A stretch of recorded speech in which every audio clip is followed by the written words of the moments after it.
জলরাশির বুক চিরে ধীরে এগিয়ে যাচ্ছে নানা রঙের পালতোলা জাহাজ। জাহাজগুলোর পাশেই ছড়িয়ে ছিটিয়ে আছে শত শত নৌকা। নেদারল্যান্ডসের আমস্টারডামের পূর্ব বন্দরে বিভিন্ন দেশের পতাকাবাহী জাহাজে সুউচ্চ পাল ও মাস্তুল যেন সহজেই নজর কাড়ে দর্শনার্থীদের।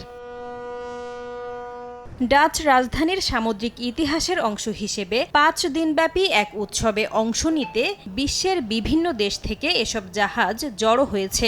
এবছর এ উৎসবে অংশ নিচ্ছে প্রায় 50টি বিশাল পালতোলা ও 700টি ঐতিহাসিক জাহাজ।